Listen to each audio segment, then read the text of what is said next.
Assalamualaikum warahmatullahi wabarakatuh. Halo semuanya, jumpa lagi dengan saya Chow Sing Sing, kurator dari podcast Horror Night Story. Halo, apa kabar semuanya? Semoga kalian semua sehat-sehat ya. Dan seperti biasanya pada siang hari ini saya kembali dan akan menghadirkan sebuah kisah mistis untuk kalian semua. Kisah mistis kali ini saya akan melanjutkan cerita yang kemarin, yaitu tinggal sendiri di kos-kosan, yang ditulis oleh Mbak Oneng melalui akun Twitternya. Dan ini bagian kedua ya. Oke, daripada kita berlama-lama, mari kita simak ceritanya. Dewi semakin penasaran. Akhirnya Dewi mengajak Caca untuk mengantarkannya mengecek kebun kosong di balik tembok barat ini. Siang hari memang, Dewi dan Caca benar mengecek kebun kosong barat bangunan kos ini. Dan dari penglihatan hanya ada pohon pisang, rumput liar, dan ilalang yang rimbun dan tumbuh cukup tinggi. Seperti tidak ada bekas aktivitas manusia berjalan di sana. Hingga pada suatu malam ketika Dewi baru saja sampai di kos sepulang dia kerja. Seperti biasa, Dewi memarkirkan motornya di garasi yang tidak terlalu luas itu. Ketika Dewi hendak menutup gerbang di kebun kosong seberang jalan, Dewi merasa ada yang memperhatikannya. Dewi pun mengamati area kebun kosong itu yang memang gelap karena tak ada lampu di sana. Sampai Dewi melihat di satu titik, yaitu di pohon petai. Tepat di balik pohon itu, Dewi melihat ada sesosok makhluk hitam tinggi berdiri tepat di belakang pohon petai itu. Dengan mata merah menatap tajam Dewi yang ada di depannya. Dengan gugup dan seketika itu, Dewi dengan cepat menutup gerbang tanpa menggemboknya, lalu berlari menuju ke kamarnya. Sebelum masuk kamar, Dewi ditegur sapa oleh beberapa teman kosnya yang saat itu sedang bercengkrama santai di depan kamar Dewi. Mita, "Loh, Wi, kamu kenapa kok lari-larian? Sampai ngos-ngosan gitu?" Dewi tak menjawab. Dewi masih mengatur nafasnya yang tersengal-sengal agar bisa berkata lancar. Dewi masih takut dan gemetar. Dewi, "Itu ada apa, Wi? Itu di depan kos ada." "Ada apa di depan, Wi?" "Iya, ada apa sih?" "Ada orang jahat di depan." "Coba deh tenang dulu, duduk sini dulu. Minum dulu." "Iya benar, sini minum dulu." Dewi pun dipapah temannya untuk duduk dulu dan menyodorkan sebotol air putih untuk diminum Dewi, agar Dewi bisa tenang dulu lalu bercerita dengan apa yang dilihatnya tadi. Setelah cukup tenang, "Sebenarnya kamu ini kenapa sih, Wi? Ada apa?" "Tadi ada..." Dewi berhenti sejenak sambil memandang semua teman-temannya. Awalnya Dewi enggan untuk bercerita, tetapi teman-temannya memaksa Dewi untuk tetap bercerita. Teman-temannya pun saut-sautan berbicara memaksa Dewi untuk segera bercerita. "Ayo Wi, cerita, ada apa? Ada apa di depan tadi?" Akhirnya Dewi pun menjawab, "Di depan aku ngelihat ada hantu." Sontak semua teman-teman Dewi berteriak serentak dengan nada kaget. "Hah? Kamu serius, Wi?"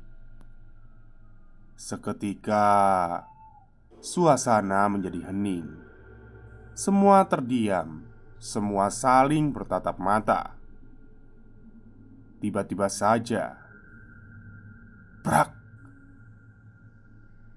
Suara benda jatuh dari lantai atas ke lantai bawah, tepat di mana Dewi dan teman-temannya duduk berkumpul. Seketika itu semua menjerit. Semua sekarang berpindah posisi dengan saling berdempetan merangkul teman satu sama lain. Semua menoleh ke sumber suara. Lagi-lagi tidak ada benda apapun yang terjatuh. Semua tegang, semua ketakutan. Di tengah-tengah ketegangan itu, tiba-tiba terdengar bunyi.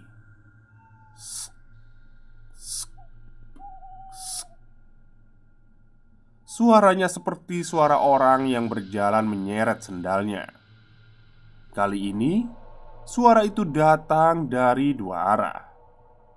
Yang pertama, bersumber di lantai atas. Yang kedua, bersumber dari garasi dan ruang tamu.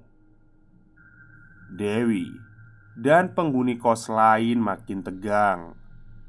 Mereka semua masih saling merangkul satu sama lain dengan wajah pucat pasi karena ketakutan. Yang mereka lakukan hanyalah berdoa sesuai kepercayaan masing-masing. Suara itu tidak kunjung berhenti. Dewi dan teman-temannya melihat ke arah lantai atas. Di sela-sela lantai atas memang tidak seluruhnya lantai. Di tengah-tengah lantai itu diberi semacam besi yang saling terhubung dan diberi kanopi untuk pijakan kaki. Aneh memang dari segi bangunannya.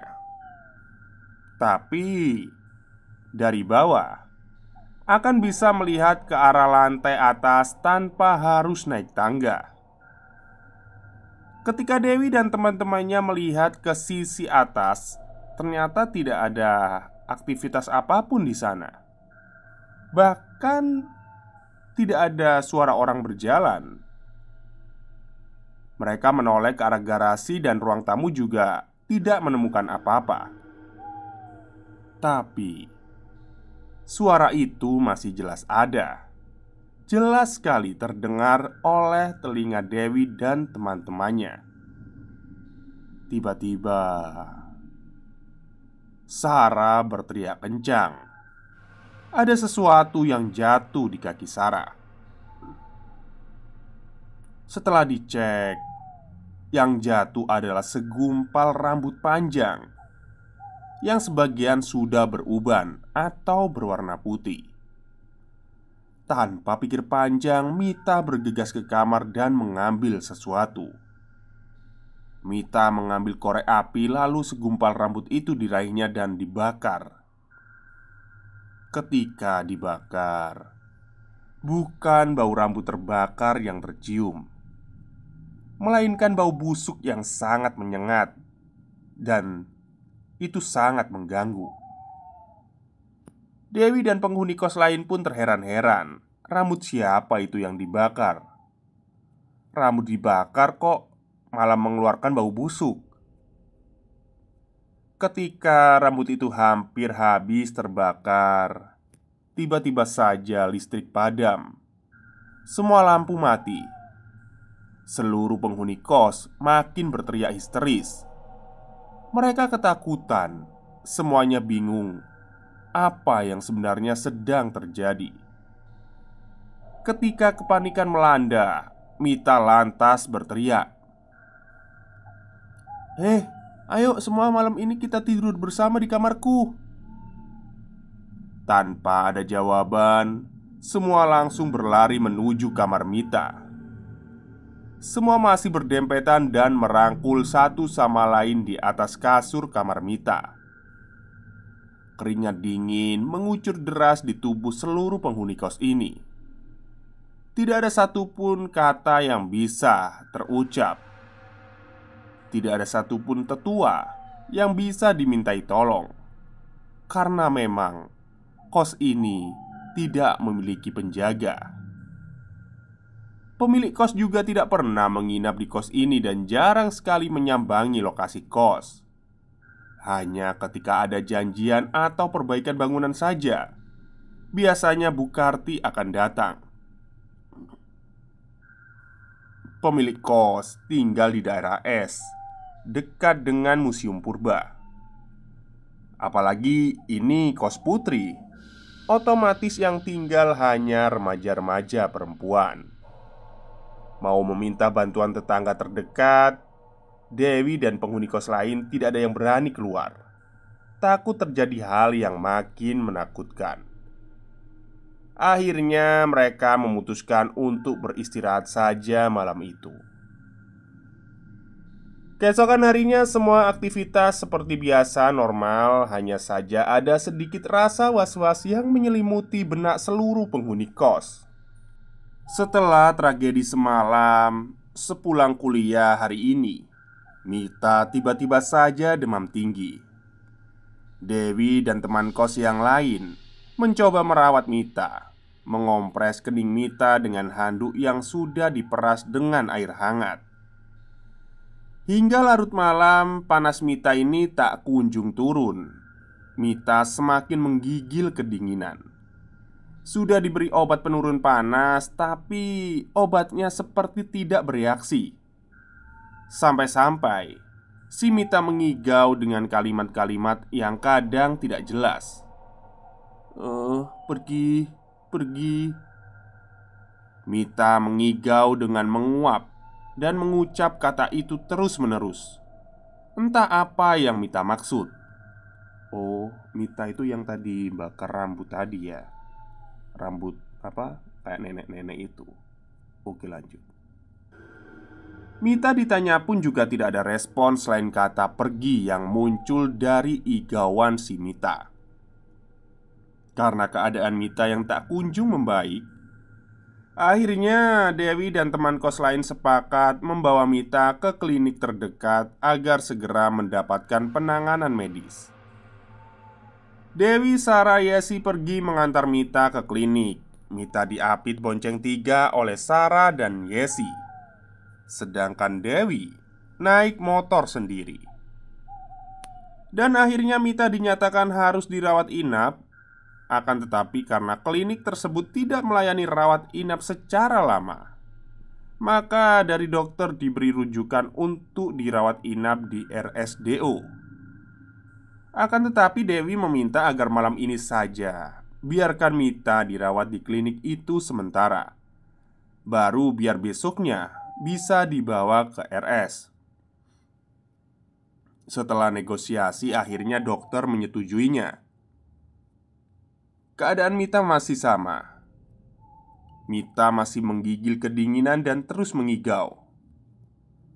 Pergi, pergi. Aku gak mau ikut, pergi." Dari igauan Mita, Dewi, Sarah, dan Yesi pun bingung. Apalagi yang harus mereka lakukan selain menenangkan Mita.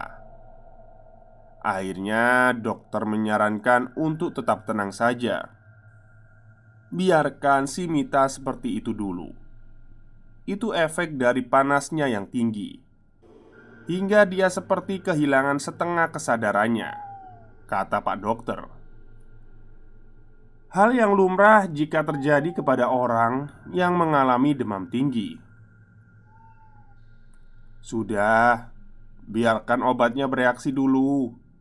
Kalian yang tenang, sabar. Mita masih mengigau. Siang ini Mama dan Papa Mita akan sampai dari NTB ke rumah sakit. Mereka khawatir akan kondisi anak sematawayangnya itu, si Mita. Selama 3 hari di rumah sakit, Dewi dan teman-teman yang lain bergantian menjaga Mita. Untung saja ada Andrew, pacar Mita, yang full time menjaga Mita di rumah sakit. Sampai-sampai si Andrew ini mengorbankan waktu kuliahnya untuk tetap merawat dan menjaga Mita di rumah sakit. Mita tidak pernah mau makan. Setiap makanan yang masuk, Mita selalu muntah. Badannya juga semakin lemas. Area bawah mata juga terlihat menghitam. Orang tua Mita sudah datang. Dewi dan Andre sepakat untuk tidak menjaga Mita dahulu malam ini. ketika Dewi dan Andrew akan berpamitan pulang, tiba-tiba saja Mita berteriak dan meronta-ronta. Badannya kaku, jari jemarinya seperti ingin mencengkram sesuatu. Matanya melotot ke atas. Mita seperti orang kerasukan. Dia terus berteriak dengan suara yang berat. Bocah iki melu aku." Semua yang ada di ruangan kaget dan panik. Dewi menatap Andrew. "Hah? Sejak kapan Mita bisa bahasa Jawa?" Andre terlihat bingung. Orang tua Mita berteriak memanggil suster, bingung dengan apa yang terjadi. Mita tetap tidak bisa ditenangkan.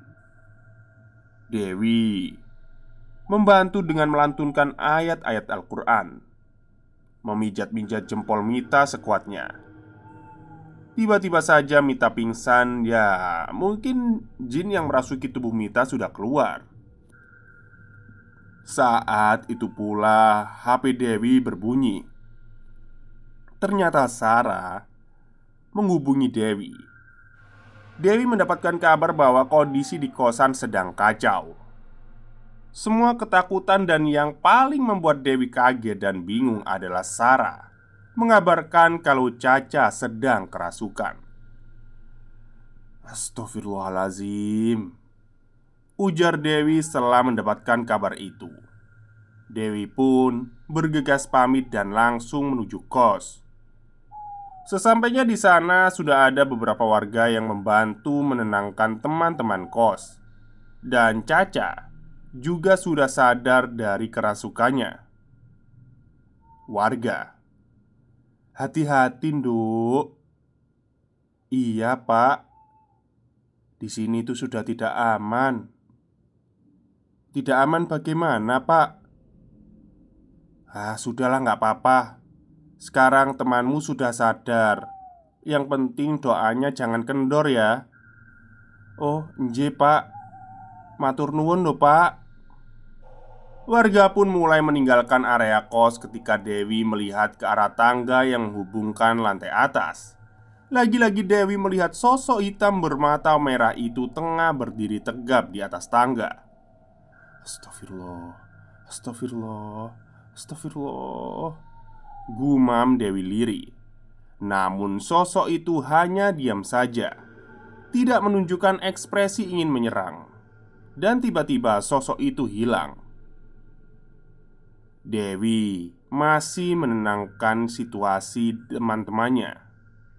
Sarah, "Setiap malam kami semua tidur dalam satu kamar, Wi." "Loh, kalian masih trauma ya dengan kejadian itu?" "Iya, kami takut. Ke kamar mandi pun kami harus bergantian jaga, dan pintu tidak pernah kami tutup. Tapi kalian baik-baik aja kan?" "Kami tidak mau ada kejadian lagi, apalagi seperti yang dialami oleh Mita." "Maksudnya?" "Kamu tahu kan, Wi? Pasti tahu. Mita itu nggak sakit medis.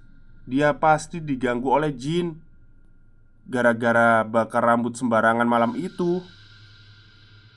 "Memang kamu tahu itu rambutnya siapa?" "Rambutnya jin." "Hah?" "Caca kerasukan dan bilang kalau itu rambutnya jin. Rambut petaka katanya." Dewi terdiam mendengar ucapan Sarah dengan nada ketakutan. "Waduh, wis ora beres iki," gumam Dewi lirih. Hari berganti hari. Situasi masih sama saja. Hanya saja tidak ada kejadian yang di luar nalar lagi. Mita dibawa orang tuanya pulang ke NTB untuk pengobatan alternatif di sana. Dan terpaksa dia harus mengambil cuti kuliah. Tapi pagi ini semuanya dilanda kepanikan. "Gaby, kebakaran! Kebakaran! Ada kebakaran!" Teriakan Gaby membuat seluruh penghuni kos terbangun dari tidurnya pagi-pagi buta. Semuanya berhamburan ke sumber suara Gaby yang berteriak kebakaran. Di kamar mandi lantai bawah yang berdempetan dengan kamar Dewi terbakar atapnya, seperti ada konsleting dari lampu. Semuanya panik dan ada yang membuka gerbang, berlarian kebingungan. Dengan penuh keberanian, Caca dan Dewi masuk ke kamar mandi sebelahnya untuk mengambil air dalam bak, lalu disiramkan ke sumber air. Maksudnya sumber api ya. Air itu disiram terus-menerus, akhirnya lama-kelamaan api pun padam. Apa jadinya kalau misal pagi itu tidak ada yang terbangun? Mungkin semuanya akan terpanggang hidup-hidup di dalam kos, terutama kamar Dewi yang paling dekat dengan sumber api. Dewi bergidik ngeri. Dewi lantas menghubungi Bu Karti, tetapi WA tidak aktif. Dihubungi by telepon tetap tidak diangkat-angkat dan tidak kunjung ada respon. Akhirnya Dewi hanya mengirim pesan singkat via SMS ke Bu Karti mengenai kebakaran yang baru saja terjadi. Dewi memandang semua teman-temannya. Mereka semua berekspresi bingung, melamun, syok, dan bahkan ada yang menitikkan air mata juga. Dewi hanya bisa menenangkan mereka dengan kalimat-kalimat sederhana. Karena sebenarnya Dewi pun juga syok. Tapi Dewi mencoba menutupi agar seakan baik-baik saja. Keesokan paginya Dewi dibuat kaget dan bingung oleh semua teman-teman kosnya. "Loh, Ca, kamu mau kemana? Sarah, kamu juga mau kemana? Kok semuanya pada kemas-kemas barang sih? Ada apa ini?" Semua penghuni kos pagi itu mengemasi semua barang perkakasnya, kecuali Dewi. "Kami mau pindah, Wi." "Hah? Pindah? Pindah kos?" "Iya, kami semua sepakat untuk pindah saja, Wi, dari sini. Ayo kamu sekalian ikut." "Waduh, kenapa kok mendadak seperti ini?" "Ya udah nggak betah, Wi. Kejadian mistis sering menghantui kita. Belum lagi kejadian kebakaran kemarin. Itu bikin kami berpikir nyawa taruhannya. Nyatanya sampai sekarang Bu Karti juga nggak datang kan? Sekedar ngecek pun enggak. Suruh tukang kesini kek apa kek?" "Ya kami sudah konsultasi dengan orang tua kami masing-masing. Jalan terbaik ya pindah dari sini. Nyawa wi taruhannya. Kebakaran kemarin yang bikin trauma setengah mati. Kalau Gaby gak ke kamar mandi pagi itu bagaimana coba? Kita semua sudah gosong habis terbakar." Dewi mengangguk paham. "Kamu gak ikut pindah, Wi?" "Belum. Mungkin belum saat ini. Belum ada pandangan mau kos di mana lagi." "Ayolah ikut sekalian. Ingat nyawa kamu, Wi. Bu Karti itu udah gak tanggung jawab sama kita." "Iya aku paham kok. Tapi belum sekarang. Toh kan aku juga jarang di kos. Aku hanya nempatin kos ini waktu mau tidur malam saja kan." "Ya sudahlah. Kalau kamu tidak mau ikut, kami tidak memaksa kok. Tapi kamu hati-hati ya di sini. Kalau ada apa-apa, kamu WA kami." Benar. Pagi itu, semuanya keluar dari kos Bulan, kecuali Dewi yang masih bertahan. Dewi sedih, ada rasa sedikit cemas juga pada dirinya jika terjadi sesuatu hal yang tidak diinginkan. Tapi Dewi yakin Dewi masih punya Tuhan. Dewi sekarang sendirian di kos itu. Hari berganti hari. Dewi sudah terbiasa dengan kejadian-kejadian ketukan, suara-suara yang bermunculan setiap malam. Dewi hanya bisa terus berpikir positif. Sampai suatu hari Bu Karti datang ke kos dan kali ini mencoba menghibur hati Dewi agar Dewi tidak ikut pindah.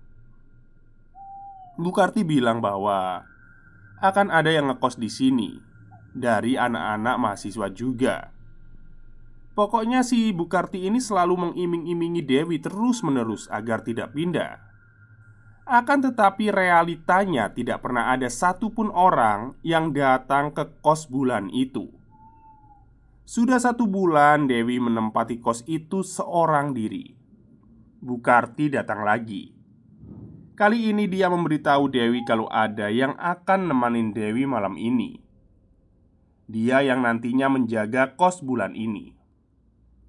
Sebagai ganti Bu Karti yang tidak bisa menempati kos ini.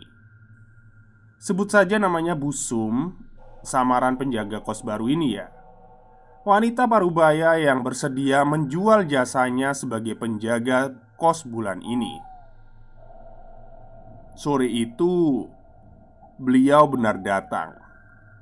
Sepulang dari Dewi kuliah, karena agak sedikit kaget, gerbang dalam keadaan terbuka. Setelah Dewi masuk, ternyata benar ada Bu Sum yang sedang sibuk menyapu area ruang tamu. "Sampean Mbak Dewi ya? Yang tinggal di kos ini? Di kamar yang itu kan Mbak?" "Perkenalkan saya Bu Sum. Dikasih mandat ibu buat jaga kos ini." "Oh, iya betul Bu, saya Dewi. Maaf saya belum bisa ngobrol banyak ya Bu. Ini saya buru-buru mau keluar lagi. Soalnya ada janji sama teman-teman kampus saya." "Oh, nje. Mboten nopo-nopo kok Mbak." Lalu apa yang terjadi selanjutnya? Bagaimana dengan nasib Bu Sum? Oke, itulah cerita panjang dari kos-kosan sendirian ya, dari Mbak Oneng. Ini belum tamat ya. Dan maaf, suara saya kadang-kadang agak serak habis ya, soalnya mungkin kurang air juga. Oke, mungkin untuk lanjutan bagian akhirnya besok bisa saya posting ya, siang hari lah ya, seperti biasanya.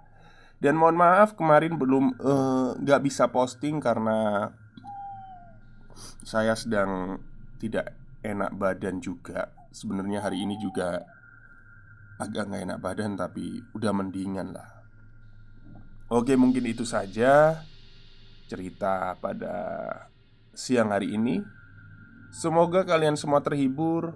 Wassalamualaikum warahmatullahi wabarakatuh.